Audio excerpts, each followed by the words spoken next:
Aïe, aïe, aïe, aïe, aïe, aïe, aïe. Pas de remontada pour le Real de Madrid. Real 1, Arsenal 2. Salut les amis, bienvenue sur ma chaîne YouTube. Nous allons ensemble débriefer ce match qui vient juste de se terminer et qui opposait le Real de Madrid au Football Club d'Arsenal. Un match qui était très important pour les deux équipes parce que le Real Madrid avait perdu au match aller 3-0 à l'Emirates et ils avaient l'obligation de faire une remontée, en espagnol remontada, pour passer pour les demi-finales. Malheureusement, suspense trop court pour vous, le miracle n'a pas eu lieu. Voilà, ça n'arrive pas tous les jours pour les équipes. Le Real Madrid a un sérieux problème actuellement. Ils ont une équipe en fait qui est déconstruite. Il n'y a pas de cohésion entre le milieu du terrain et l'attaque. Et, pourtant, ils ont eu de la volonté aujourd'hui. Pour une fois, j'ai même vu un Lucas Vasquez assez bon en première période. Malheureusement, il y a un problème de cohésion d'équipe. L'équipe n'est pas assez bonne et malheureusement, il y a trop d'individualités qui ne se coordonnent pas très bien. Par conséquence, l'équipe n'est pas assez bonne. Il va falloir que le Real travaille là-dessus pour travailler une cohésion, qu'il y ait plus d'osmose entre les joueurs. J'espère que cela permettra éventuellement à cette équipe de s'améliorer l'année prochaine. Dommage pour eux, le Real Madrid éliminé, ils ne verront pas les couleurs des demi-finales. Que dire de la composition d'équipe? On a eu une équipe en fait un peu à l'image de ce qu'on a eu ces derniers temps. Côté Real de Madrid, il y avait un 4-3-3 avec en défense Raúl Asensio, Antonio Rudiger et Lucas Vazquez, David Alaba, respectivement latéral gauche et droit.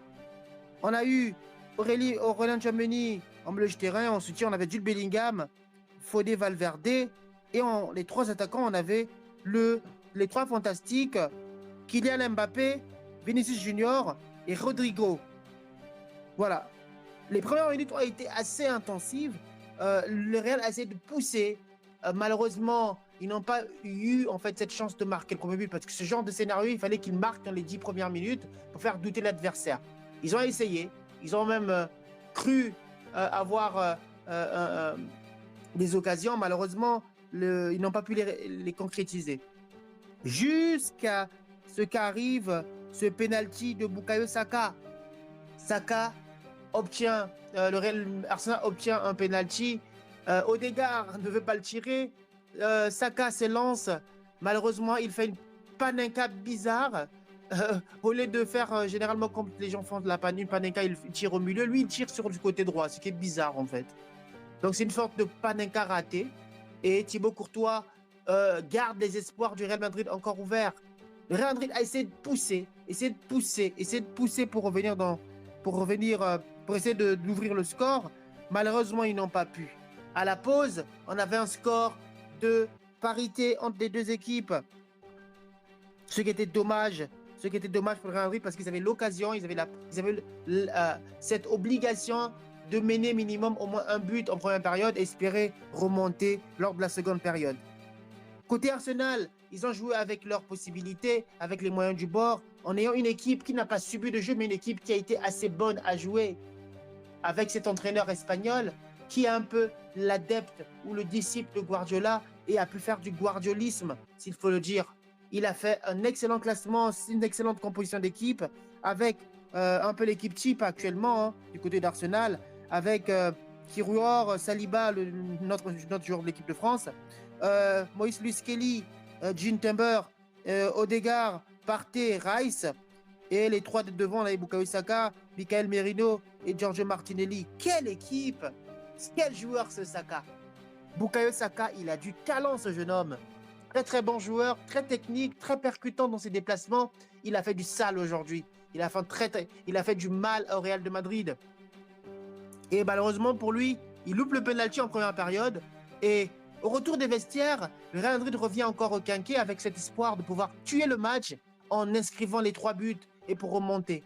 Malheureusement pour eux, les choses ne vont pas comme prévu, avec cette équipe d'Arsenal qui ne baisse pas les bras, qui joue avec leurs moyens et avec leur qualité, à l'image de Declan Rice qui a fait un excellent match encore aujourd'hui.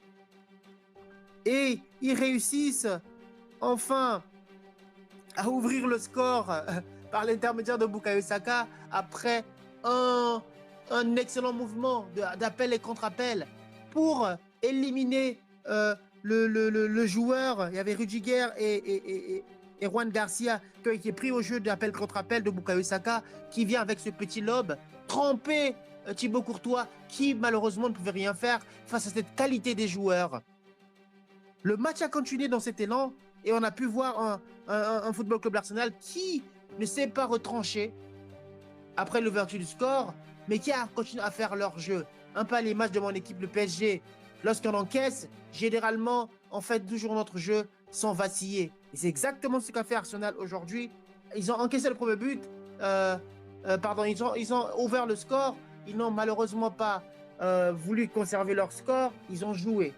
Et ce qui a permis au Real de Madrid, cette erreur d'inattention du joueur de l'équipe de France, malheureusement pour nous, que j'aime bien d'ailleurs, Saliba, très bon défenseur, mais qui malheureusement a commis cette erreur d'attention qui a permis à Vinicius Junior d'égaliser. Un brin d'espoir pour les Madrilènes, aurais-je dit. Et malheureusement, ça n'a pas suffi.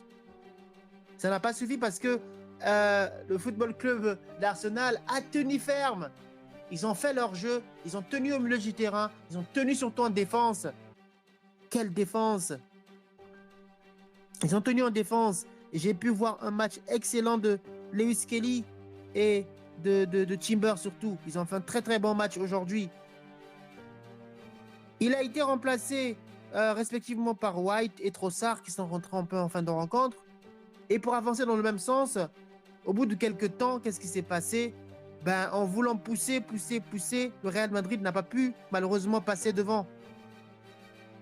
Kix de Bandji, mon joueur au Real de Madrid, n'a pas fait un excellent match aujourd'hui.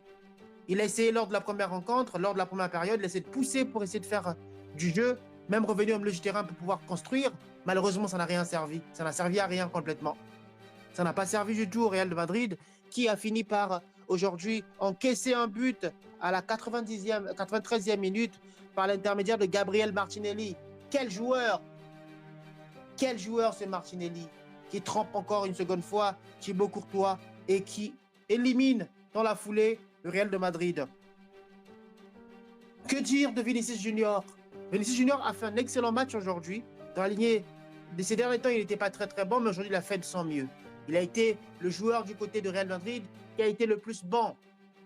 Il a essayé de provoquer, mais malheureusement, il y a 2 ou 3 occasions où il devrait faire la passe vers Kix de Bandji, mais il ne l'a pas fait. Mais à part cela, il a fait un excellent match, Vinicius Junior. Que dire de Kylian Mbappé? Match moyen de sa part. Il n'a pas été très bon aujourd'hui, Kix de Bandji. Et je pense qu'il a tout simplement subi les conséquences de faible niveau de jeu de son équipe.